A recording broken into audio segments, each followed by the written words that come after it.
ਬਿਸਮਿਲ੍ਲਾਹਿਰਰਹਿਮਾਨਿਰਰਹੀਮ ਤੇ अस्सलाम वालेकुम 28 ਜੂਨ ਜੁਮੇ ਦੀ ਸਵੇਰ ਤੇ ਅੱਜ ਦੇ ਪੰਜਾਬੀ ਵੀਲੌਗ 'ਚ ਸੱਜਣਾ ਮਿੱਤਰਾਂ ਭੈਣਾਂ ਭਰਾਵਾਂ ਮਾਵਾਂ ਤੇ ਬਜ਼ੁਰਗਾਂ ਨੂੰ ਜੀ ਆਇਆਂ ਨੂੰ ਤੇ ਚੜ੍ਹਦੇ ਪੰਜਾਬ ਦੇ ਸੱਜਣਾ ਤੇ ਮਿੱਤਰਾਂ ਨੂੰ ਸਤਿ ਸ੍ਰੀ ਅਕਾਲ। ਤੇ ਅੱਜ ਦੀਆਂ 5-7 ਗੱਲਾਂ ਸਾਂਝੀਆਂ ਕਰਨ ਤੋਂ ਪਹਿਲਾਂ ਤੁਹਾਨੂੰ ਚੇਤੇ ਕਰਾਈਏ ਕਿ ਸੋਸ਼ਲ ਮੀਡੀਆ ਫਾਇਰਵਾਲ ਦਾ ਮੂੰਹ ਭੰਨਣ ਵਾਸਤੇ ਇੱਕ ਤੇ ਇਸ ਚੈਨਲ ਨੂੰ ਫੌਰੀ ਤੌਰ ਤੇ ਸਬਸਕ੍ਰਾਈਬ ਕਰੋ ਜੇ ਹਾਲੇ ਤੱਕ ਨਹੀਂ ਕੀਤਾ, ਤੇ ਇਸ ਵੀਡੀਓ ਨੂੰ ਵੇਖਣ ਤੋਂ ਬਾਅਦ ਇਹਨੂੰ ਲਾਈਕ ਜ਼ਰੂਰ ਕਰੋ ਤੇ ਇਹਦੇ 'ਤੇ ਕਮੈਂਟ ਜ਼ਰੂਰ ਕਰੋ ਤੇ ਨਾਲ ਇਹਦੇ ਲਿੰਕ ਨੂੰ WhatsApp ਦੇ ਵਿੱਚ ਤੇ ਦੂਸਰੇ ਸੋਸ਼ਲ ਮੀਡੀਆ 'ਤੇ ਸ਼ੇਅਰ ਜ਼ਰੂਰ ਕਰੋ। ਅੱਛਾ ਜੀ, ਹੁਣ ਆਉਂਦੇ ਅੱਜ ਦੀ ਮੇਨ ਸਟੋਰੀ ਵਾਲੇ ਪਾਸੇ। ਅੱਜ ਦੀ ਮੇਨ ਸਟੋਰੀ ਹੈ ਜੀ ਮਹਿਕ ਮਲਿਕ। ਤੁਹਾਨੂੰ ਪਤਾ ਖਵਾਜਾ ਸਰਾਹ ਨੇ ਉਹਨਾਂ ਦਾ ਇੰਟਰਵਿਊ ਕੀਤਾ ਸਾਡੇ ਬੜੇ ਹੀ ਠਰਕੀ ਦੋਸਤ, ਉਹ ਮੈਂ ਇਸ ਤੋਂ ਠਰਕੀ ਦੋਸਤ ਆਖਣ ਡਿਆ ਵੀ ਉਹ ਇੰਟਰਵਿਊ ਦੀ ਵਜ੍ਹਾ ਤੋਂ ਮੈਂ ਨਹੀਂ, ਮਹਿਰ ਮਲਿਕ ਸਾਹਿਬ ਆਖਣ ਡਈਆਂ ਨੇ। ਉਹਨਾਂ ਦਾ ਇੰਟਰਵਿਊ ਕੀਤਾ ਸੁਹੇਲ ਵੜਾਇਚ ਸਾਹਿਬ ਨੇ। ਹੁਣ ਸੁਹੇਲ ਵੜਾਇਚ ਸਾਹਿਬ ਜਿਸ ਵੇਲੇ ਇੰਟਰਵਿਊ ਕਰ ਰਹੇ ਸਨ, ਅਸੀਂ ਉੱਤੇ ਤਜਜ਼ੀਆ ਵੀ ਕੀਤਾ ਸੀ, ਉਸ ਵੇਲੇ ਹੀ ਉਹ ਮਾਯੂਬ ਲੱਗ ਰਿਹਾ ਸੀ।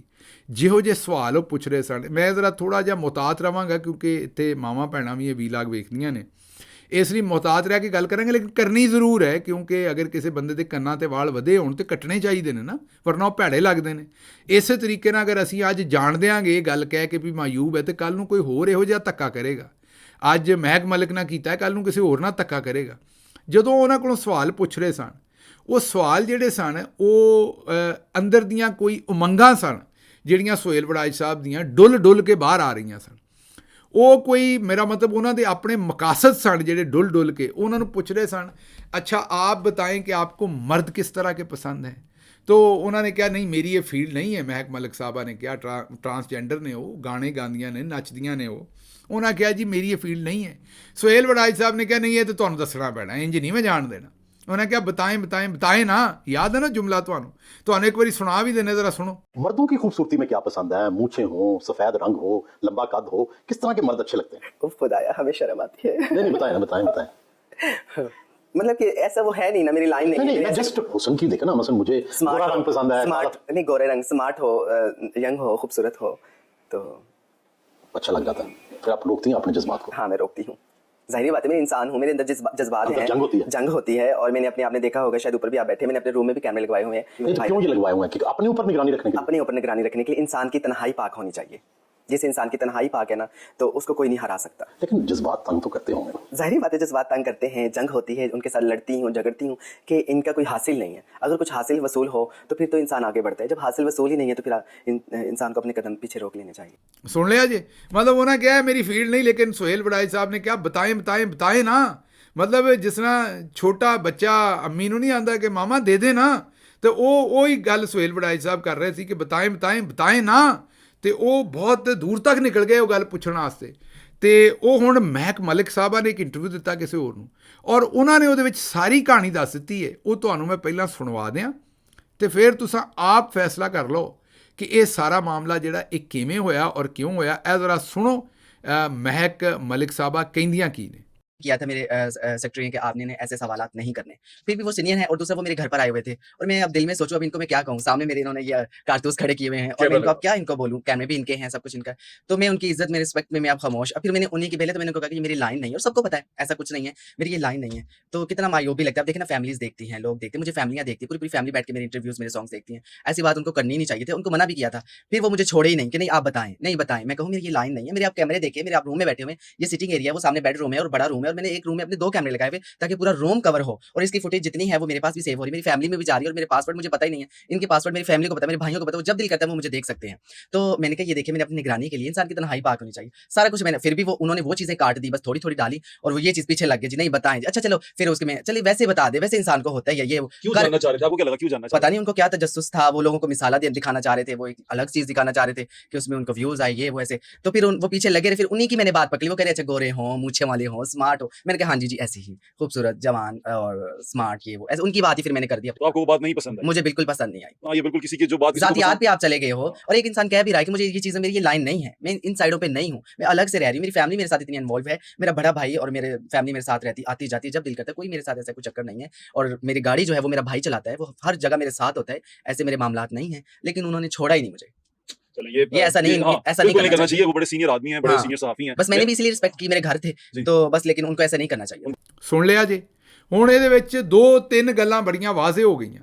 ਪਹਿਲੀ ਗੱਲ ਤੇ ਵਾਜ਼ੇ ਹੋ ਗਈ ਕਿ ਉਹਨਾਂ ਆਖਿਆ ਵੀ ਮੈਨੂੰ ਬੜਾ ਤੰਗ ਕੀਤਾ, ਮੀਨ ਇੱਕ ਕਿਸਮ ਦੀ ਹਰਾਸਮੈਂਟ ਹੈ। ਜ਼ਾਹਿਰ ਹੈ ਸਵਾਲਾਂ ਦੇ ਥਰੂ ਹਰਾਸਮੈਂਟ ਹੈ, ਮੈਂ ਕੋਈ ਹੋਰ ਗੱਲ ਨਹੀਂ ਕਹਿਣ ਡਿਆ। ਉਹਨਾਂ ਆਖਿਆ ਮੇਰੇ ਘਰ ਆਏ ਸਨ ਔਰ ਇਹੋ ਜਿਹੇ ਸਵਾਲ ਕਰ ਰਹੇ ਸਨ, ਜਿਹੜੇ ਸਵਾਲ ਸਨ ਉਹ ਜ਼ਾਹਿਰ ਗੱਲ ਹੈ ਜਿਨਸੀ ਨੇਚਰ ਦੇ ਸਨ। ਉਹਨਾਂ ਸਵਾਲਾਂ ਦਾ ਮਕਸਦ ਇਹ ਸੀ ਉਹਨਾਂ ਕੋਲ ਪੁੱਛਣ ਦਾ ਵੀ ਤੁਹਾਡੇ ਮਰਦਾਂ ਨਾਲ ਜਿਨਸੀ ਤਲਕਾਤ ਹੈ ਨੇ ਕਿ ਨਹੀਂ। ਸਿੱਧੀ ਜਿਹੜੀ ਗੱਲ ਸੁਹੇਲ ਵੜਾਇਚ ਸਾਹਿਬ ਬਾਰ-ਬਾਰ ਉਹਨਾਂ ਕੋਲੋਂ ਪੁੱਛ ਰਹੇ ਸਨ ਹੋਏ। ਔਰ ਉਹ ਮਹਿਕ ਮਲਿਕ ਦੱਸ ਰਹੀ ਕਿ ਮੈਂ ਆਪਣੀ ਸਿਰਫ ਰੋਜ਼ੀ ਰੋਟੀ ਕਮਾਉਣੀ ਹੈ, ਮੈਂ ਖਵਾਜਾ ਸਰਾ ਹਾਂ, ਮੈਂ ਡਾਂਸ ਕਰਦੀ ਹਾਂ ਔਰ ਮੇਰਾ ਭਰਾ ਵੀ ਨਾਲ ਹੀ ਜਾਂਦਾ ਹੈ ਜਿੱਥੇ ਮੈਂ ਡਾਂਸ ਕਰਦੀ ਹਾਂ, ਔਰ ਇੱਥੇ ਮੈਂ ਕੈਮਰੇ ਵੀ ਲਾਏ ਨੇ, ਉਹ ਮੇਰਾ ਬੈਡਰੂਮ ਹੈ। ਉਹ ਜਿਹਨੂੰ ਇੰਟਰਵਿਊ ਦੇ ਰਹੀ ਉਹਨੂੰ ਵੀ ਦੱਸ ਰਹੀ ਵੀ ਉਹ ਮੇਰਾ ਬੈਡਰੂਮ ਹੈ, ਮੇਰਾ ਲਿਵਿੰਗ ਰੂਮ ਹੈ, ਹਰ ਪਾਸੇ ਕੈਮਰੇ ਲੱਗੇ ਨੇ, ਇਹਦੀ ਸਾਰੀ ਜਿਹੜੇ ਪਾਸਵਰਡ ਨੇ ਸਾਰਾ ਕੁਝ ਮੇਰੇ ਘਰ ਵਾਲਿਆਂ ਕੋਲ ਹੈ, ਮੈਂ ਇਹੋ ਜਿਹਾ ਕੋਈ ਚੰਗਾ ਮਾੜਾ ਕੰਮ ਨਹੀਂ ਕਰਦੀ ਅਤੇ ਮੈਂ ਆਪਣਾ ਸਿਰਫ ਮੈਂ ਰੋਜ਼ੀ ਰੋਟੀ ਕਮਾਉਣੀ ਹੈ ਅਤੇ ਇਹ ਮੇਰੀ ਰੋਜ਼ੀ ਰੋਟੀ ਹੈ।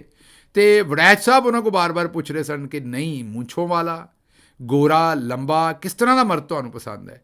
ਅਤੇ ਉਹਨੇ ਦੱਸਿਆ ਫਿਰ ਮਹਿਕ ਮਲਿਕ ਨੇ ਕਿ ਇਹ ਬੜੇ ਘਟੀਆ ਸਵਾਲ ਸਨ, ਮੈਨੂੰ ਬੜੇ ਬੁਰੇ ਲੱਗੇ।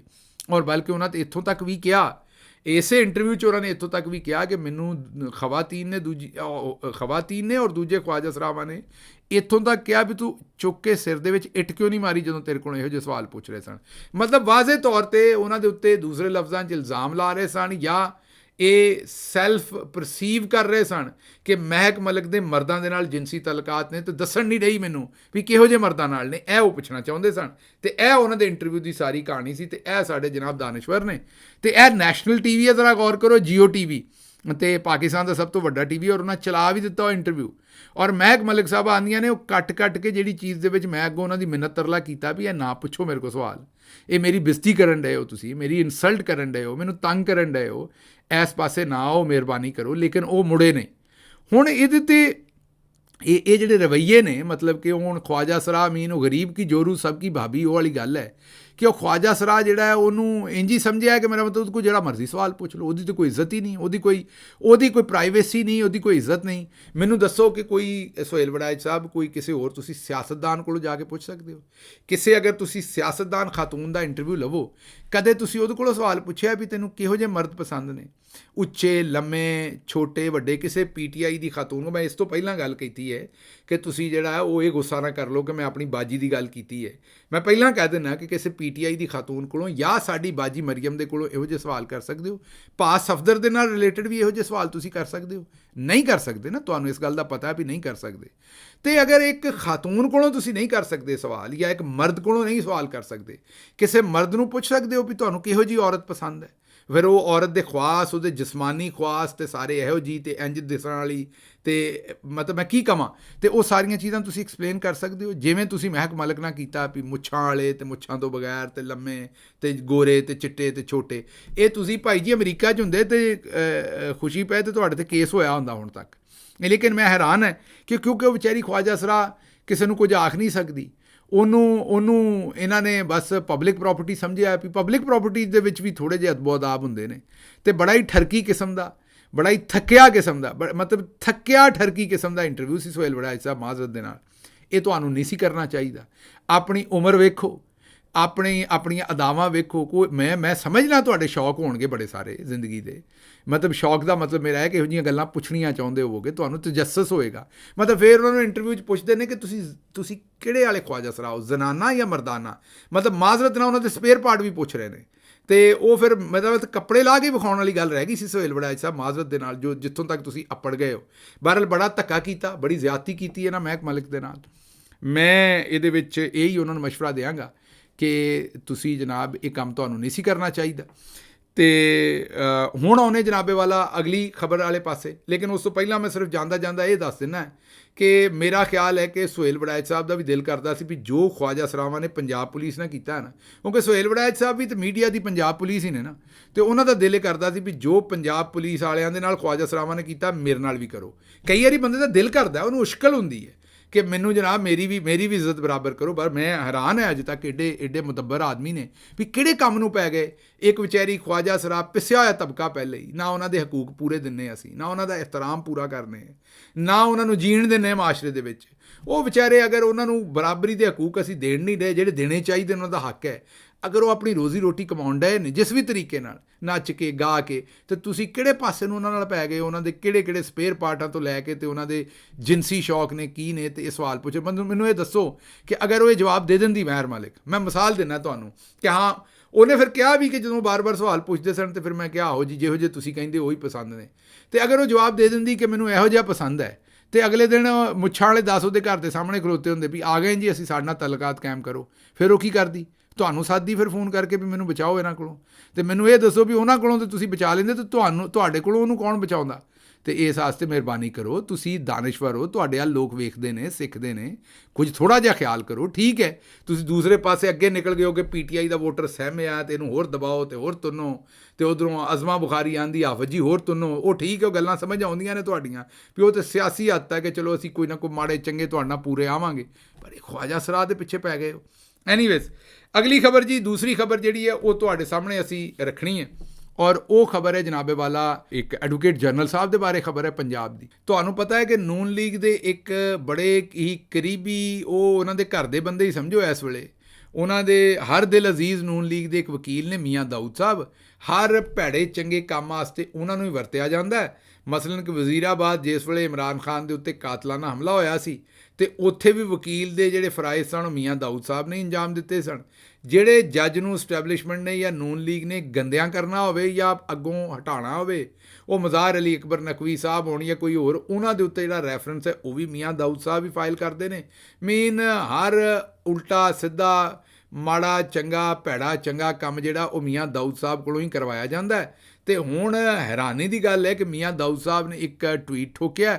ਮੈਨੂੰ ਲੱਗਦਾ ਕਿ ਸ਼ਾਇਦ ਮੀਆਂ ਦਾਊਦ ਸਾਹਿਬ ਚਾਹੁੰਦੇ ਹੋਣਗੇ ਕਿ ਉਹਨਾਂ ਨੂੰ ਐਡਵੋਕੇਟ ਜਨਰਲ ਬਣਾਇਆ ਜਾਏ, ਜਾਂ ਫਿਰ ਕੋਈ ਹੋਰ ਵਜ੍ਹਾ ਹੋਏਗੀ, ਇਹ ਮੈਨੂੰ ਨਹੀਂ ਪਤਾ, ਲੇਕਿਨ ਉਹਨਾਂ ਬਾਰੇ ਇੱਕ ਟਵੀਟ ਕੀਤਾ ਜਿਹੜਾ ਤੁਹਾਡੇ ਸਾਹਮਣੇ ਰੱਖਣੇ ਆ। ਉਹਨਾਂ ਨੇ ਜਿਹੜਾ ਟਵੀਟ ਕੀਤਾ ਉਹਦੇ 'ਚ ਉਹਨਾਂ ਦੱਸਿਆ ਕਿ ਜਨਾਬ ਇਹ ਖਾਲਿਦ ਇਸਾਕ ਸਾਹਿਬ ਜਿਹੜੇ ਐਡਵੋਕੇਟ ਜਨਰਲ ਪੰਜਾਬ ਲਾਏ ਗਏ ਨੇ ਬਾਜੀ ਮਰੀਮ ਦੀ ਤਰਫੋਂ। ਐਡਵੋਕੇਟ ਜਨਰਲ ਪੰਜਾਬ ਜਿਹੜਾ ਹੁੰਦਾ ਉਹ ਜ਼ਾਹਿਰ ਹੈ ਚੀਫ ਮਿਨਿਸਟਰ ਦੀ ਉਹ ਡਿਸਕ੍ਰਿਸ਼ਨ ਹੁੰਦਾ ਹੈ, ਤੇ ਉਹ ਉਹਨੂੰ ਅਪੁਆਇੰਟ ਕਰਦਾ, ਤੇ ਉਹਦੇ ਜਿਹੜੇ ਪੰਜਾਬ ਹਕੂਮਤ ਵਾਸਤੇ ਉਹਨੇ ਕੰਮ ਕਰਨਾ ਹੁੰਦਾ। ਤੇ ਉਹ ਮੀਆਂ ਦਾਊਦ ਸਾਹਿਬ ਨੇ ਦੱਸਿਆ ਹੈ ਕਿ ਜੀ ਇਹ ਜਿਹੜੇ ਨਵੇਂ ਖਾਲਿਦ ਇਸਾਕ ਸਾਹਿਬ ਐਡਵੋਕੇਟ ਜਨਰਲ ਪੰਜਾਬ ਲਾਏ ਨੇ, ਇਹਨਾਂ ਦੀ ਤਨਖਾਹ ਬਾਜੀ ਮਰੀਮ ਨੇ 31 ਲੱਖ ਰੁਪਈਆ ਮਹੀਨਾ ਰੱਖੀ ਹੈ। ਹਾਂਜੀ, ਐਡਵੋਕੇਟ ਜਨਰਲ ਸਾਹਿਬ ਦੀ ਤਨਖਾਹ ਹੈ ਜੀ 31 ਲੱਖ ਰੁਪਈਆ ਮਹੀਨਾ। ਜ਼ਾਹਿਰ ਹੈ ਅਗਰ 3 ਕਰੋੜ ਦੇ ਟਾਇਰ ਪੈ ਸਕਦੇ ਨੇ ਗੱਡੀ ਦੇ, ਤੇ 31 ਲੱਖ ਰੁਪਇਆ ਵਕੀਲ ਨੂੰ ਦੇਣਾ ਕਿਹੜਾ ਕੋਈ ਬਾਜੀ ਮਰੀਮ ਵਾਸਤੇ ਕੋਈ ਏਡਾ ਲੰਬਾ ਚੌੜਾ ਕੰਮ ਹੈ। ਬਾਜੀ ਤੇ ਇਹਨੇ ਦੀ ਇੱਕ ਜੁੱਤੀ ਪਾ ਲੈਂਦੀ ਹੈ ਤੇ ਰੌਲਾ ਹੀ ਕੋਈ ਨਹੀਂ। ਤੇ ਇਹ ਵੀ ਨਾਲੇ ਤੁਸੀਂ ਜੁੱਤੀਆਂ ਵੀ ਬਾਜੀ ਦੀਆਂ ਵੈਸੇ ਤੁਸੀਂ ਲੈ ਕੇ ਦਿੰਦੇ ਹੋ, ਖਾਤਾ ਹੈ ਤਾਂ ਲਗਾਤਾ ਵੀ ਹੈ। ਉਹ ਜੋ ਲਗਾਤਾ ਹੈ ਚਲੋ ਤਾਂ ਲਗਾਤਾ, ਉਹ ਜੋ ਖਾਤਾ ਹੈ ਉਹਦੇ 'ਚੋਂ ਹੀ ਸਾਡੀ ਬਾਜੀ ਮਰੀਮ ਜਿਹੜੀ ਹੈ ਨਾ ਜੁੱਤੀਆਂ ਵੀ ਲੈਂਦੀ ਹੈ। ਤੇ ਉਹ ਜੁੱਤੀਆਂ ਵੀ ਤੁਹਾਡੀਆਂ ਜੁੱਤੀਆਂ ਤੁਹਾਡੇ ਸਿਰ ਹੀ ਨੇ, ਉਹੀ ਗੱਲ ਹੈ ਭਾਈ ਮੇਰੇ। ਤੇ ਬਹਰਹਾਲ ਇਹ ਹੁਣ 31 ਲੱਖ ਰੁਪਇਆ ਬਾਜੀ ਨੇ ਉਹਦੀ ਲਾਈ ਹੈ ਤਨਖਾਹ। ਤੇ ਮੀਆਂ ਦਾਊਦ ਸਾਹਿਬ ਦੱਸਦੇ ਨੇ ਕਿ ਜਨਾਬ ਇਹਦੇ ਉੱਤੇ ਇਹ ਸਿਰਫ 31 ਲੱਖ ਰੁਪਈਆ ਹੀ ਨਹੀਂ, ਨਾਲ 800 ਲੀਟਰ, ਕਿਉਂਕਿ ਤੁਹਾਨੂੰ ਪਤਾ 31 ਲੱਖ ਦੇ ਬਾਅਦ ਗੁਰਬਤ ਜ਼ਿਆਦਾ ਹੋਏਗੀ, ਵਕੀਲ ਸਾਹਿਬ ਤੇਲ ਵੀ ਨਹੀਂ ਖਰੀਦ ਸਕਦੇ ਹੋਣਗੇ।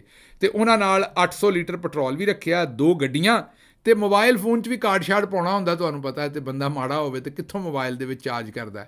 ਇਸ ਵਾਸਤੇ 10,000 ਰੁਪਈਆ ਜਿਹੜਾ ਨਾ ਮੋਬਾਈਲ ਦਾ ਅਲਾਊਂਸ ਵੀ ਲੱਭੇਗਾ। ਤੇ ਨਾਲ ਐਡਵੋਕੇਟ ਜਨਰਲ ਸਾਹਿਬ ਨੂੰ ਜਿਹੜਾ ਨਾ ਉਹਨਾਂ ਦਾ ਜਿਹੜਾ ਅਲਾਊਂਸ ਹੈ ਆਪਣਾ, ਜਿਹੜਾ ਉਹਨਾਂ ਦਾ ਅਲਾਊਂਸ ਹੈ, ਮੋਬਾਈਲ ਦਾ ਅਲਾਊਂਸ 10,000 ਹੈ, ਜਿਹੜਾ ਜੱਜ ਸਾਹਿਬ ਆਪਣਾ ਐਡਵੋਕੇਟ ਜਨਰਲ ਸਾਹਿਬ ਦਾ ਜਿਹੜਾ ਅਲਾਊਂਸ ਹੈ ਉਹ 7 ਲੱਖ ਰੁਪਈਆ ਸੀ ਪਹਿਲੇ, ਉਹਨੂੰ ਵਧਾ ਕੇ ਹੁਣ 16 ਲੱਖ ਰੁਪਈਆ ਕਰ ਦਿੱਤਾ ਗਿਆ। ਪਹਿਲੇ ਪੰਜਾਬ ਹਕੂਮਤ ਦੇ ਐਡਵੋਕੇਟ ਜਨਰਲ ਦਾ ਅਲਾਊਂਸ ਜਿਹੜਾ ਸੀ ਉਹ 7 ਲੱਖ ਸੀ, ਹੁਣ ਉਹ 16 ਕਰ ਦਿੱਤਾ। ਤੇ ਇਹ ਮੀਆਂ ਦਾਊਦ ਸਾਹਿਬ ਆਉਂਦੇ ਨੇ ਵੀ ਜੀ ਇਹ ਲੁੱਟ ਮਾਰ ਹੈ, ਤੇ ਜਨਾਬ ਇਹ ਤੁਹਾਡੀ ਮਚਾਈ ਹੈ, ਤੁਹਾਡੀ ਪਾਰਟੀ ਦੀ, ਤੁਸੀਂ ਜਾਣਦੇ ਹੋ ਇੱਕ ਦੂਜੇ ਨੂੰ। ਤੇ ਇਹ ਜਨਾਬ मज़ार नकवी और उनके वकालती फ्रंट मैनों ने भी बिल्कुल यही रस्ता इख्तियार किया था। ये जनाब मज़ार नकवी साहब ਨੂੰ ਤੇ ਮੇਰੇ ਖਿਆਲ ਤੁਸੀਂ ਐਵੇਂ ਗੰਦਾ ਕਰ ਰਹੇ ਹੋ, ਹੁਣ ਸਾੜ ਫੱਕ ਰਹੇ ਹੋ।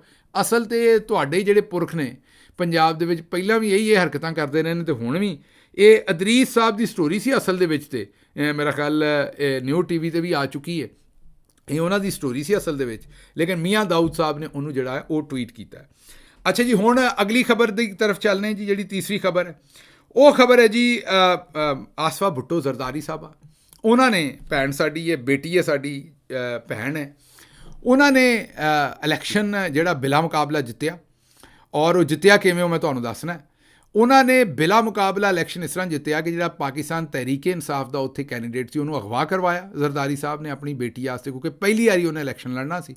ਹਾਲਾਂਕਿ ਉੱਥੋਂ ਬੇਟੀ ਜਿੱਤ ਸਕਦੀ ਸੀ ਇਲੈਕਸ਼ਨ, ਮਤਲਬ ਉਹਨਾਂ ਦਾ ਸ਼ਾਇਦ ਇਹੋ ਜਿਹਾ ਹਲਕਾ ਕਿ ਹੋ ਸਕਦਾ ਜਿੱਤ ਹੀ ਜਾਂਦੀ, ਲੇਕਿਨ ਉਹਨਾਂ ਰਿਸਕ ਨਹੀਂ ਲਿਆ। ਉਹਨਾਂ ਆਖਿਆ ਅਸੀਂ ਅਗਵਾ ਕਰਕੇ, ਜਿਸ ਤਰ੍ਹਾਂ ਆਸਫਾ ਜ਼ਰਦਾਰੀ ਸਾਹਿਬਾ ਦੇ ਨਾਨਾ ਜੀ ਨੇ, ਜਿਨ੍ਹਾਂ ਦੇ ਨਾਲ ਬਾਅਦ 'ਚ ਜ਼ਿਆਦਤੀ ਹੋਈ ਸੀ, ਉਹਨਾਂ ਨੂੰ ਫਾਂਸੀ ਲਾਈ ਗਈ ਸੀ, ਉਹਨਾਂ ਨੇ ਜਿਸ ਤਰ੍ਹਾਂ 1977 ਉਹਦੇ ਵਿੱਚ ਆਪਣੇ ਸਾਰੇ ਮੁਖਾਲਫੀਨ ਨੂੰ ਅਗਵਾ ਕਰਕੇ ਇਲੈਕਸ਼ਨ ਜਿੱਤਿਆ ਸੀ, ਜਿਹਦੀ ਵਜ੍ਹਾ ਤੋਂ ਉਹਨਾਂ ਨਾਲ ਸਾਰਾ ਕੁਝ ਹੋਇਆ ਜਿਹੜਾ ਬਾਅਦ ਦੇ ਵਿੱਚ ਹੋਇਆ। ਨਹੀਂ ਸੀ ਹੋਣਾ ਚਾਹੀਦਾ, ਧੱਕਾ ਕੀਤਾ ਉਹ ਜ਼ਿਆ-ਉਲ ਹੱਕ ਨੇ, ਲੇਕਿਨ ਉਹ ਬਾਅਦ 'ਚੋਂ ਸਾਰੀ ਛੇੜ ਉੱਥੋਂ ਸ਼ੁਰੂ ਹੋਈ ਇਲੈਕਸ਼ਨ ਲੁੱਟਣ ਦੀ ਵਜ੍ਹਾ ਤੋਂ। ਉਹੀ ਕੰਮ ਇਹਨਾਂ ਰਿਪੀਟ ਕੀਤਾ। ਆਸਫਾ ਭੁੱਟੋ ਸਾਹਿਬਾ ਫੋਰਨ ਕੁਆਲੀਫਾਈਡ ਨੇ, ਤੁਹਾਨੂੰ ਪਤਾ ਇਹ ਲੋਕ ਬਾਹਰ ਪੜ੍ਹੇ ਨੇ, ਵਡੇਰੇ ਨੇ, ਫਿਊਡਲ ਨੇ, ਵੱਡੇ ਲੋਕ ਨੇ, ਲੇਕਿਨ ਦਿਲ ਵੇਖੋ ਕਿੱਡਾ ਛੋਟਾ ਹੈ। ਵੇਖੋ ਜਿਹੜੇ ਐਥਿਕਸ ਨੇ, ਜ਼ਮੀਰ ਹੈ, ਜਿਹੜੀ ਸਪੋਰਟਸਮੈਨ ਸਪਿਰਿਟ ਹੈ, ਸਪੋਰਟਸਮੈਨ ਸਪਿਰਿਟ ਛੱਡੋ, ਜਿਹੜੀ ਡੈਮੋਕ੍ਰੇਸੀ ਦੀ ਸਪਿਰਿਟ ਹੈ ਕਿ ਤੁਸੀਂ ਮੁਕਾਬਲਾ ਕਰਕੇ ਜਿੱਤਦੇ ਹੋ, ਉਹ ਨਹੀਂ ਹੈਗੀ।